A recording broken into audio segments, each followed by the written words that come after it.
Hello everyone. तो आज हम लोग बात करेंगे एक ऐसे सेक्टर के बारे में जो कि गवर्नमेंट काफ़ी एम्फसाइज कर रही है। अगर हम बात करें तो हमारे पीएम जो नरेंद्र मोदी जी ने अभी अनाउंस किया है कुछ टाइम पहले कि जैसे आज हमारा वो था जो राम मंदिर का इनॉग्रेशन था, तो उसमें था कि उन्होंने अनाउंस किया सॉरी कि ये जो गवर्नमेंट है, इनकी गवर्नमेंट है, हमारी जो करंट गवर्नमेंट है, वो 1 करोड़ घरों पे रूफटॉप सोलर लगाने की प्लान कर रही है, जो कि कौन से योजना के तहत आएगा, जो है प्रधानमंत्री सूर्योदय योजना के तहत। तो इससे क्या होगा कि गरीब और मध्यम वर्ग की बिजली तो कम होगा ही, और साथ के भारत की क्षेत्र में जो ऊर्जा के क्षेत्र में आत्मनिर्भर भी बनेगा। तो फंडामेंटल काफ़ी सिंपल है कि बहुत ज़्यादा अमाउंट बहुत ज़्यादा सोलर रूफटॉप लगने वाला है। तो हम इसको बिज़नेस के पॉइंट ऑफ व्यू से समझते हैं कि अगर ये इतने सारे सोलर पैनल लगेंगे तो कौन-कौन से बिज़नेस इम्पैक्ट होंगे, कौन-कौन से बिज़नेस को प्रॉफ़िट होगा और कौन-कौन से शेयर उसके अकॉर्डिंग भागेंगे। तो जैसे हमारा है कि सोलर रूफटॉप सोलर में सबसे पहले अगर अगर दिमाग में थॉट आता है तो हमारा एक स्टॉक है, वो है हमारा टाटा पावर। तो इसको हमने कुछ टाइम पहले डिटेल एनालिसिस किया था, तो इसको हम अभी डिटेल में नहीं देखेंगे, इसका हम ओवरव्यू देख लेते हैं। जो इनका मार्केट कैप है 1 लाख करोड़ से ऊपर का मार्केट है। करंट प्राइस की बात करें तो 346 है। एक टाइम पे ये स्टॉक बिल्कुल चल ही नहीं रहा था। अगर हम 5 साल का डेटा देखें, तो अगर देखें 2020 तक हमारा कोई ग्रोथ ही नहीं था। अगर हम फुल चार्ट पैटर्न भी ओपन कर लेते तो इनफैक्ट हमारा जो इसका इनका जो टाटा पावर का इनिशियल बिजनेस था वो पावर ट्रांसमिशन में था। तो उसमें वो गवर्नमेंट के काफ़ी रूल्स रेगुलेशन होता है कि आप इतना से ज़्यादा क्या आप नहीं रख सकते हैं। फिर जो किसान के लिए इतना रखना पड़ेगा बिजली का रेट, मतलब काफ़ी सारे उसमें कैप लगाती है ताकि इक्वल डिस्ट्रीब्यूशन ऑफ हो बेस्ड ऑन इनकम लेवल। लेकिन जैसे अब ये कंपनी ने सोलर सेगमेंट में एंटर करने का प्लान किया, तो हमें बहुत ज़बरदस्त हमें इनकम देखने को, आई मीन तेज़ी देखने को मिल रहा है। तो अगर देखें तो 2020 में ₹31 का स्टॉक था, जो कि अप्रॉक्सिमेट अब 10 टाइम्स से भी ज़्यादा हो चुका है, लास्ट के 3-4 सालों में। तो तेज़ी का रीज़न यही है कि जो जिनका इन्होंने बिज़नेस में एंटर किया है, नया बिज़नेस में वो ग्रोथ ओरिएंटेड है।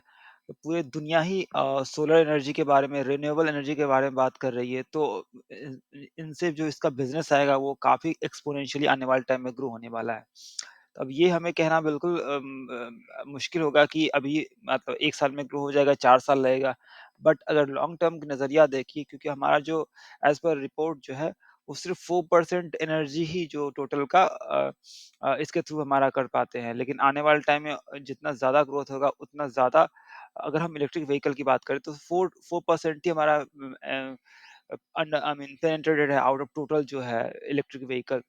तो उस हिसाब से अगर देखें तो ये तो एक सेगमेंट हो गया रिन्यूएबल एनर्जी का। अगर वैसे हम देखें रूफटॉप पैनल की, तो वो काफ़ी बड़ा सेगमेंट है। अगर हम इसके फाइनेंशियल पे आ जाते हैं तो यहाँ पे हमें देखने को मिल रहा है सेल्स ओवर टाइम हमारा इंक्रीज़ ही होते हुए देखने को मिल रहा है। अप्रॉक्सिमेट देखें 2020 से डबल हो चुका है। प्रॉफ़िट की बात करें तो आई मीन लगभग 3 टाइम्स से भी ऊपर, 3-4 टाइम्स इंक्रीज़ हो चुका है लास्ट के 4 साल में। अगर हम रिज़र्व्स की बात करें तो 29 करोड़ के रिज़र्व है। बोरोइंग की बात करें तो यहाँ पे 52,000 करोड़ का रिज़र्व बोरोइंग देखने को मिल रहा है। तो यहाँ पे कंसर्न ये है, बट अगेन ये है कि ये जो है इन सब बिज़नेस को एक्सपेंसिव बिज़नेस है, तो इनको ग्रो करने के लिए पैसा चाहिए होता है। तो इसीलिए हमारा इस पे इतना ज़्यादा बोरोइंग देखने को मिल रहा है। अगर हम रियल एस्टेट की बात करें तो वहाँ पे भी हमें देखने को मिलता है। बैंक की बात करें तो वहाँ पे भी देखने को मिलता है। ठीक है? तो ये हमारा स्टॉक हो गया। अगर इन्वेस्टर्स पे आ जाते हैं तो हमारा 46% 47% हमारा प्रमोटर के पास है, बाकी के सब 25-26% एफआईडीआई और 26% हमारा पब्लिक के पास देखने को मिल रहा है। जो आज का हमारा दूसरा स्टॉक है वो इसी के पीयर्स में देखेंगे तो ये हमारा अडानी पावर है। तो ऑल्दो ये काफ़ी कंट्रोवर्सी में रहता है ये स्टॉक, अगर देखें तो ये मार्केट कैप 2 लाख से भी 2 लाख करोड़ से भी ऊपर की बात है। अगर हम देखें तो पावर सप्लाई इन यहाँ पे 96% 98% सेगमेंट में देखने को मिलता है। इसका भी अगर देखें सिमिलर स्टोरी है। तो जैसे इसने इस कंपनी ने पावर जनरेशन में किया तो बहुत रॉकेट की तरह भागा। बीच में ये आया था कि 1 साल पहले हिंडनबर्ग का रिपोर्ट आया था जिसमें अडानी के सारे शेयर क्रैश हुए थे। तो इसलिए हमें ये देखने को मिल रहा है जो कि एक्सपेक्टेड है। लेकिन जब से पहले आई गेस सबसे पहले यही रिकवर हुआ है, इसका ऑल टाइम जो है तो वापस से टच करके फिर से नया रिकॉर्ड बनाया। तो एक टाइम के जो हिंडनबर्ग रिपोर्ट से पहले 411 पे लिस्ट हो रहा था, आई मीन ट्रेड कर रहा था, जो कि अब 550 से ऊपर देखने को मिल रहा है। बट अगेन ये ऊपर नीचे चलते रहता है। अगर हम फंडामेंटल्स की बात करें अगेन, या फिर फ्यूचर ओरिएंटेड ग्रोथ की बात करती है, आने वाले टाइम में और अच्छा ग्रोथ रखने का दमखम रखता है।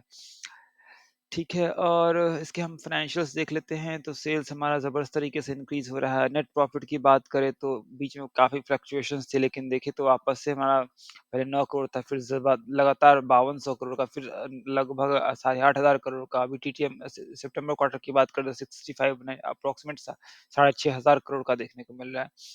अगर अगर ये देखें तो शॉर्ट टर्म में ये थोड़ा बहुत ऊपर नीचे चलते रहता है। अगर लॉन्ग टर्म ग्रोथ की बात करें तो आने वाले टाइम में बहुत अच्छा कर सकता है। ये मेरा एनालिसिस है। रिजर्व्स की बात करें तो यहाँ पे रिजर्व्स में कोई कमी नहीं है। बोरोइंग की बात करें तो अगेन सिमिलर स्टोरी है, जैसे कि हमने टाटा पावर में देखा था, सिमिलर देखने को मिलता है। और जो एक और स्टॉक है जो कि जिससे इसको बेनिफिट हो सकता है, जिसको बेनिफिट हो सकता है 1 crore rooftop solar panel installation से, उसका नाम है, अभी जो मार्केट में लिस्ट हुआ था, इरेडा। जैसे कि नाम है Indian renewable energy development agency.